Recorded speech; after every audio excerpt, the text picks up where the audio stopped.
এ কি মেয়ে সব বললো গা, একটা কথা শুনে না মেয়ে লোক এত অবদ্ধ। গোলাপ মা আবার কেমন করে সাথে দেখো না, ভাবে তবেই বুঝি বর ভালোবাসবে। মা আহা, তিনি আমার সঙ্গে কি ব্যবহারই করতেন। একদিনও মনে ব্যথা পাবার মতো কিছু বলেননি, কখনো ফুলকি দিয়েও গান দেননি। একদিন দক্ষিণেশ্বরে আমি তার ঘরে আবার রাখতে গেছি, লক্ষ্মী রেখে যাচ্ছে মনে করে তিনি বললেন দরজাটা বুঝিয়ে দিয়ে আসো। আমি বললুম আচ্ছা। আমার বলার স্বরে শুনে তিনি কি চমৎকার উঠে বললেন, কে তুমি এসেছো বুঝতে পারিনি। আমি মনে করেছিলাম লক্ষ্মী কিছু মনে করেনি। আমি বললুম তা বলেনি বাবা, কখনো আমাকে তুমি ছাড়া তুই বলেননি। কিসে ভালো থাকবো তাই করছেন।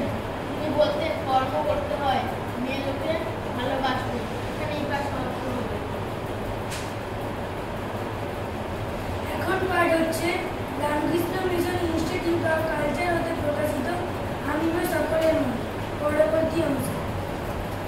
জয়রামবাটি আশ্রমে এবার অনেক পটল গাছ লাগানো হয়েছে। গাছগুলি বড় হলে ভালো ফলন হয়েছে, কিন্তু বাড়ির মেয়েদের কেউ বলল, মা এ বড় অমঙ্গলের কথা, পটল তুলবে কে? কারণ পটল তোলা মানেই তো মৃত্যু। মা সঙ্গে সঙ্গে যে সন্ন্যাসী বাগান দেখতেন তাকে বলল, সব পটল গাছ তুলে ফেলতে। মাকে তখন বোঝানো হলো, বাজারে কত পটল ওঠে, এরকম তো শোনা যায় না যে যারা এইসব পটল তুলে এনেছে তারা সবাই মারা গেছে। মনে করে বোঝানো আর ইংরাজি হলেন পটল গাছ নষ্ট না করতে।